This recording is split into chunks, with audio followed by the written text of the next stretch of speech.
So I'll run to you. Hey there, thank you so much for watching Lighthouse TV. Today's special guest is actually a model. Yeah, it's like we've gone Hollywood, but it's like KC version of Hollywood. So before you think whatever preconceived notions you may have about what a model is like, what their attitude is like, what their composure is like, hopefully our guest today is gonna change all that and give you a proper perspective of what a model can be. Stay tuned. Your love's unending, so pursuing, stays renewing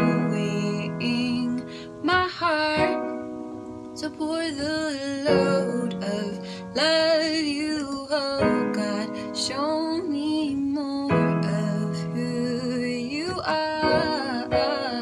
If you could sacrifice yourself again, just for me, you'd go to the end to see me. Welcome back. Thank you guys so much for watching. As I said before, today's special guest is a model, but that is not all she does. She wears very many hats, you guys. So I am happy to introduce you to my friend, Jawan Stinson. Jawan, welcome. Hello. Now, okay, I love you guys, but I don't do a whole lot for this show. But I put on mascara today because I knew that you would come here with all of the gorgeousness.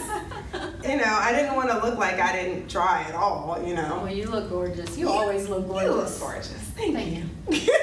Thank you. I was thinking back as I was reviewing and getting ready for the interview, and I was like, it's been a couple years now, but it was when Queena, we have a friend named Queena, shout out to Queena. I sat in for a rehearsal for a friend. Mm-hmm. Okay, so I will put a link in here for a friend. It's a single from our friend Queena. She's got a beautiful voice. And what you may not know about this model friend of mine is that she also has a beautiful voice. And you can get to see her in that video for a friend. So I'll put the link to that as well. How did that process of shooting that video go?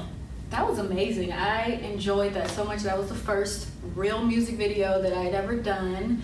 And I had been working with Queena for years behind the scenes, recording it and things. So to see the whole process come together was a great memory of mine. I can't even imagine just sitting in the room and hearing all the voices blend and so Queena writes the music as well as sings it, and the words behind a friend, she's talking about the friend that we have in Jesus, and it is just so beautiful. In everybody's heart, you could just feel the love in the room and everything. And I'm just sitting there I'm really sitting in here, and I'm really I'm hanging with the big dogs. She's definitely an anointed writer. Yeah, it's neat to have friends like that. But in all of that, I got to meet some amazing people, you among them, and the more I got to learn about you, the more I got to know you, the more I learned that you weren't just this beautiful person with this beautiful voice, but that your heart is beautiful. I will have you tell them a little bit about your family, tell them how long you've been married. I have been married, it'll be 15 years in less than 2 weeks. And I have a 13-year-old daughter, an 11-year-old son, and a 5-year-old son. Yes, and so these kiddos are adorable. So she actually primarily works within the home, right? And so she does singing. We've already talked about she sings, right? Mm-hmm. She models. She's also a YouTuber. So basically a vlogger, right? Right. But your son, your middle son, is also homeschooled, and your 5-year-old son is autistic. Exactly. So you have a ton of free time, right? Oh man. Free time, I don't even know that that's English, right? Right. So it always amazes me every time I bring someone on the show, the way that they're able to compartmentalize the pieces and the multiple facets of their life and still be able to serve is always astonishing to me. It is enough to have one child. It is enough to homeschool one child. It is enough to have one child that has autism and that you are caring for and you need to be vigilant about. The little story, this cutie, oh my goodness, this cutie, he is so busy.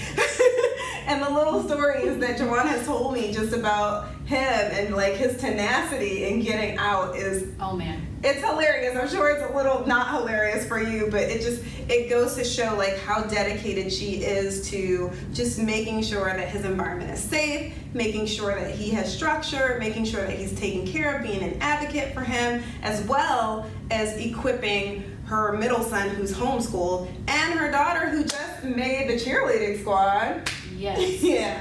Oh, they keep me busy. So yeah, that is a ton of stuff going on. Yeah. On top of that, she's modeling. On top of that, she's vlogging. You're doing all kinds of like influencer marketing. I've seen you do a lot of hair care things, but I want to rein myself in a little bit. Let me pick one thing and talk to you about that. You're not originally from Kansas City. You kind of are from everywhere, right? Right, I was born in Kansas City, Missouri, Uh-huh. but then I grew up in Maryland, Virginia, DC, Texas, and then back to this Kansas City, Missouri area. Yeah, so East Coast. Yeah, Yeah. quite a bit of East Coast. Yeah. How long have you been back in Kansas City? So through all of that, what age were you when you moved back to Kansas City? I was 11 Okay. when I came back, so it was a lot of rapid moving as a young kid, and then we came back and I stayed. Yeah. As a kid, that was when you first developed a desire or interest in modeling? It started in high school. Mhm. It was a high school teacher that approached me and said, I think you should look into modeling. Right. And I was like, I don't know what this crazy lady's talking about, but I did go ahead and go to her agency and try. Mhm. And that was in high school. That was 10th grade. Right. You know, I'll fast forward a little bit. She didn't end up going through with the modeling in high school, which probably, do you think in hindsight was a blessing? It's quite a complication. It probably was a blessing, but it was also a detour that I feel in hindsight I could have avoided. I ended up in a bad part of life. Wow. So do you think if you would have stuck with modeling that maybe you wouldn't have detoured? Maybe. All That's right. possible. So that's interesting. So parents, if you have children who want to model, maybe it's not a bad thing. Maybe there's some productivity in it. It just needs to be formed into the right type of modeling. Right. So tell me a little bit about what type. I mean, I know because I've seen some of the pictures, and I'll make sure that I put a link to her Instagram page. She does so much, you guys, but the bulk of what she does can be found on her Instagram page. That's where she'll point you to everything else. But primarily, what type of modeling have you been doing?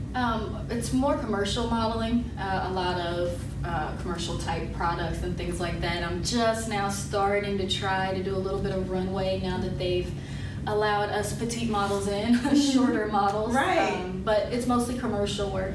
Yeah. So I just love it because a lot of times, and I know that Joanne looks like she's like 23, but she actually is a little older than 23, we'll just put it that way. I'll let you guys try to figure out your own math with that. But it's encouraging to see that modeling isn't just something that is geared toward, you know, everyone who's 18. It's not about being a size 0, and it's not even anymore about being 6 feet tall. If you are a size 0 or 6 foot tall, you are beautiful, but it is nice to see some diversity, right? Right. Yeah, for sure. It still blows my mind that I'm at this age, not skinny mini, and I'm petite, and I'm still having a chance to possibly make a living, you know, by modeling. Right. Just thinking back through everything that you've done and just all the little transitions, like in just the time that I've known you, there have been so many ventures and just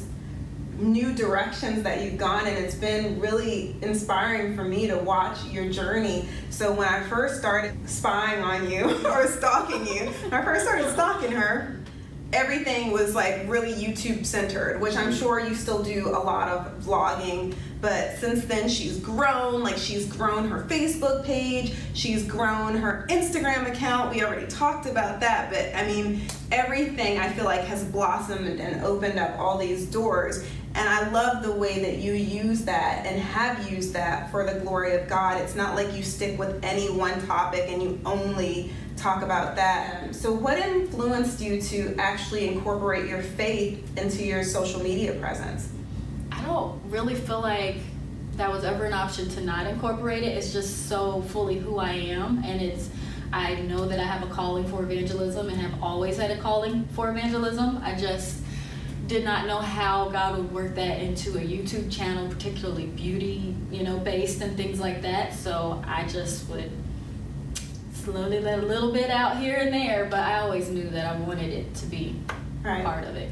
And it's really interesting, like I'm at this strange transition-y time of life where I feel like God is really challenging me on external, and it's really easy to get caught up in a far side, either one way or the other, about what is acceptable in the faith-based community in regards to modesty and in regard to presenting ourselves. And I love that you offer what I feel like is a beautiful representation of something like Esther, where we see examples in the Bible where here's this woman who was able to use her beauty for the glory of God.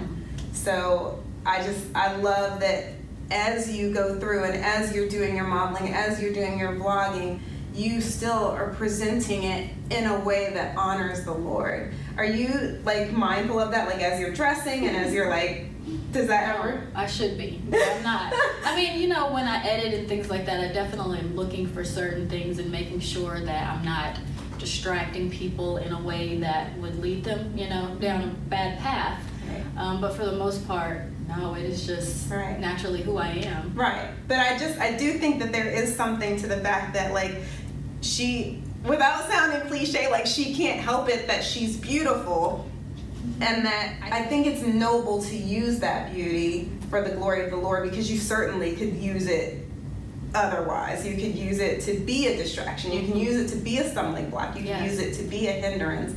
And you don't at all. And I love that even now your children are coming on board and modeling and acting. How did you feel about that when that first happened? When my daughter first started asking, I was like, I'm not sure that I, want her to be introduced into this world of, it's a lot of, you get turned down a lot. So it's something you have to be physically, mentally, all of that strong to be able to handle the ups and downs. So that was my main concern with her. And then also just with the way the media is nowadays, like I've got to work extra hard to make sure that she doesn't end up working with some person who really has no good motivation. And so it was hard at first, but as I see her doing it, and I required that she actually asked me, like I was not going to make her do anything. I'm not going to stay on you about anything. If this is something you want to do, then you're going to put that effort forth, and she did. Right. It's just something she really wants to do. And it's been nice to see her grow, and she's been able to handle it, and the things that we're able to discuss as she's learning life lessons of, you try for it and you might not make it, but you keep going, you keep going, you keep going, and God will lead you down the exact path that you need to be in, but you got to keep going. And I love that it's an experience that you two get to share together and that you get to guide her through that. I know that you and I kind of have like some similarities in our upbringing, and that's not the kind of upbringing we had. So tell me a little bit about like what it means to you, the differences in how you were raised versus how you're trying to raise her. What kind of impact do you feel like your upbringing had on how you now parent? It had a huge impact because, and a lot of us parent out of what we feel like we might have lacked as a kid. Like, we grew up and we're like, I'm not doing it that way whatsoever.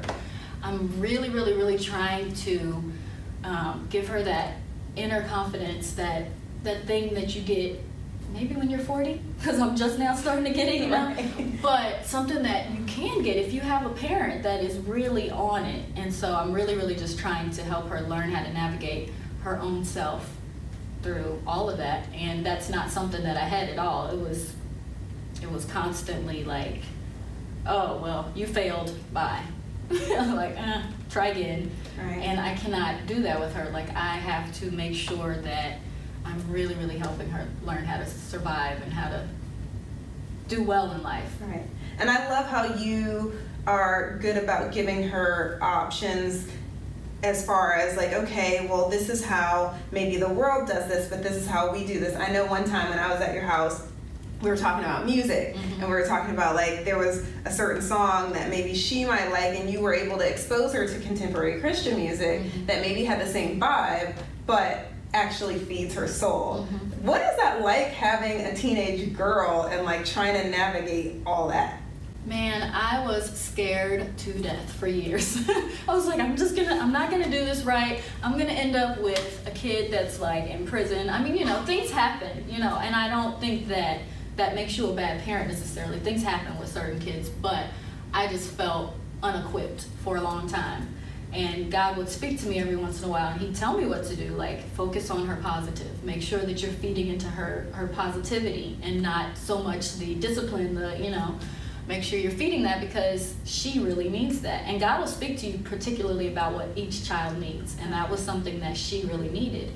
And so I kind of try to hone in on that as much as possible, because it's so hard. It's so hard, especially because at this age that she's at, your parent knows nothing. They're just out to make you have a miserable life and make you do things all the time. And so it can be hard, but then I catch glimpses of her, like listening to the music that I listen to, or telling one of her friends something that's negative and why they shouldn't do it. And I'm like, she's listening, she's getting it.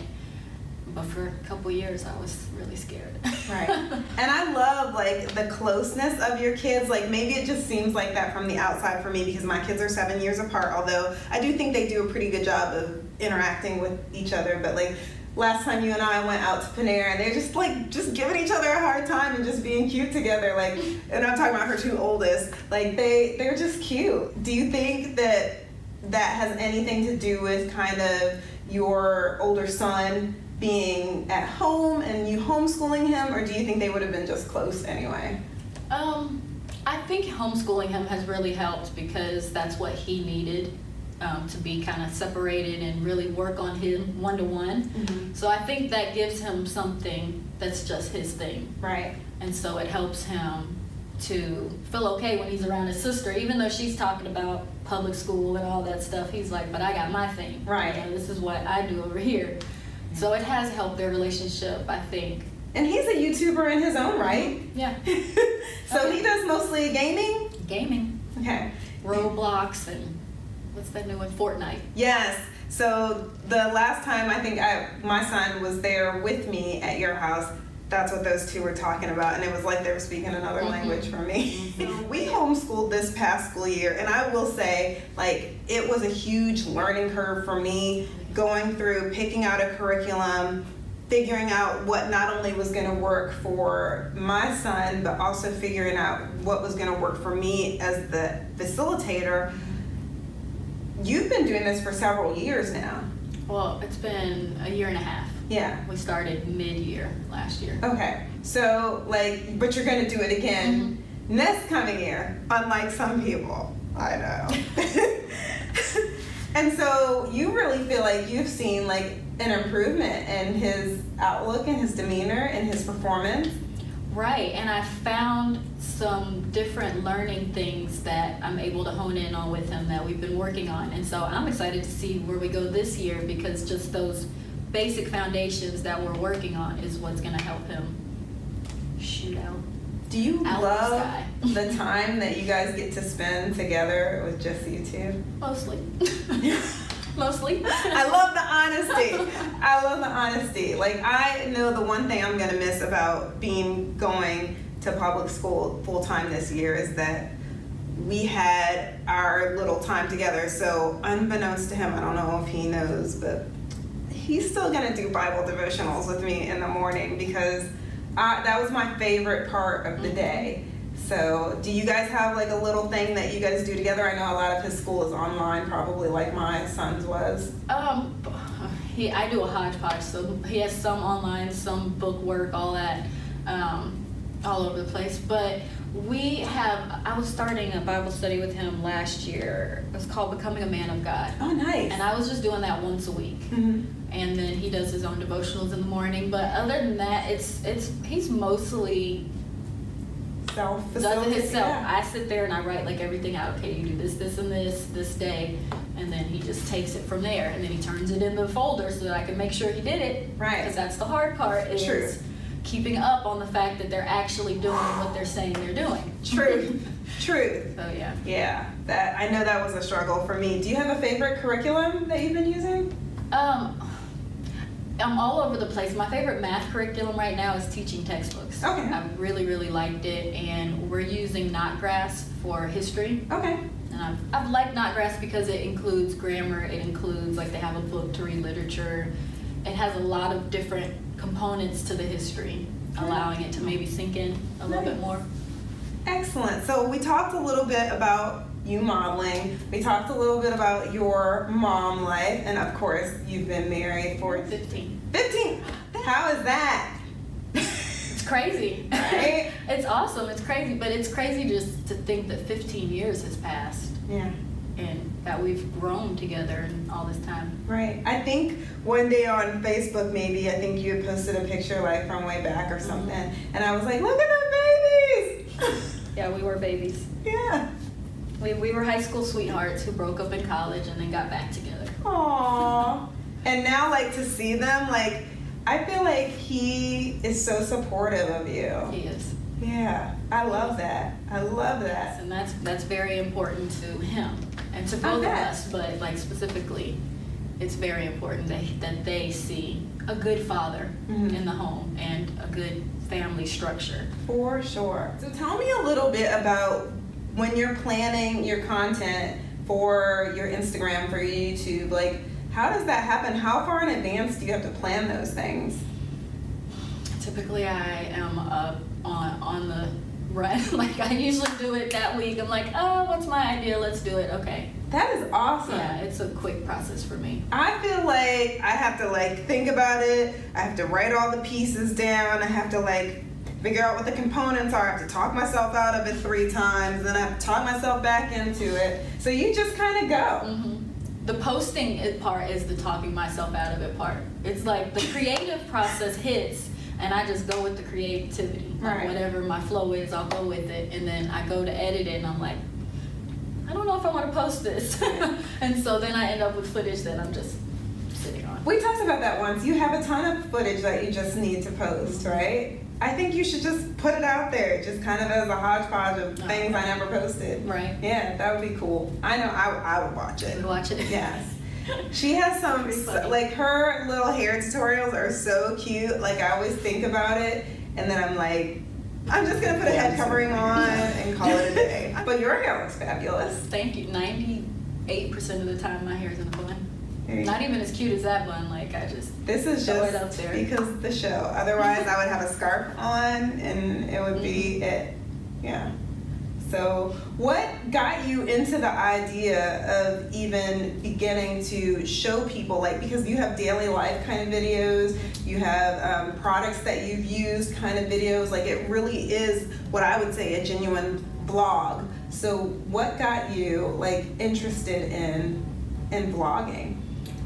I started off, like, I learned about the beauty side of YouTube. This was what, back in 2009, 2010, when YouTube was like really starting to get popular back then.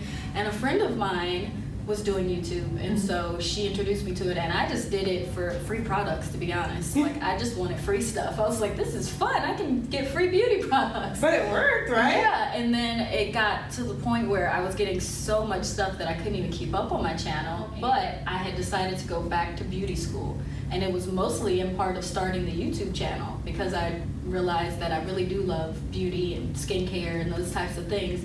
So I went back to school and then just dropped the channel for years. Really? The vlogging thing happened because of my son. Uh-huh. He started asking, can we vlog? You know, they watch the YouTuber, the kid vloggers or the family vloggers, and he asked, and I was like, okay, we'll give it a try. I'll try, but it's hard for me to remember to pick up a camera all the time. Well, yeah, I can You know? see that, yeah. I lived too much life and then realized I didn't record any of it. But you do record a good portion of it. Like, I've seen some great videos from you lately. I love even, like, just the educational piece. I know for a lot of us, we were grown up with certain traditions and taking care of, especially for ethnic hair, just taking care of, and there's lots of money spent targeted to that. And you really take the time to break down, okay, here's what this type of hair needs. This is the kind of, I love those kind of like, let's step back, let's get into the basics of this. What made you decide to do videos on that? When I started learning, I think the main thing that motivates me behind the hair videos is me learning how to take care of my own hair. Mm-hmm. And I just do it in front of the camera. But it's me learning how to take care of this stuff on my head that for years I couldn't figure out how to take care of. And the more I learn from other people, the more I'm able to like put that into play. But also a lot of wasted money on products because you just don't know what you're doing in the beginning. You're just buying whatever people say, but you don't realize this is for her hair type, not your hair type. Well, and what I love about it is that it's out there and it's in such a loving and informative and just kind way that I would feel comfortable. Like if I have friends, I have a lot of friends who have foster children, like their friends who are white, like my husband, and they maybe haven't had experience with ethnic hair, and I would feel confident directing them to your video, whereas there are other videos on YouTube where I don't like the tone of it. Like it just, the tone or the music is really bad behind it. And when I say bad, I mean like you feel like you need ear bleach when you're done listening to it. Like I love that your channel is something that I wouldn't feel worried about if one of my kids walked in and I was watching it. Like I know there's never going to be any music that's inappropriate on it. Like I love that aspect of your channel. Did you think about that at all as you were making videos, or that just an overflow? That's just me. Yeah. It's just me. I don't speak foul language. I mean, it's just my personality. Right. So yeah. Even when I try to put some music in there that might be a little bit popular, it's not going to be anything negative or especially anything disrespectful, like some of this music nowadays. Yeah. There is more though coming from you. We talked, and tell me a little bit about what you've got on the back burner that maybe you're going to revisit. I actually have 2 books in the works that I keep. I had gone through a very, very abusive situation right out of high school. I moved in with people who I thought were my friends, and they ended up isolating me from everybody, my family, my church, my everything. To sit here at your throne and worship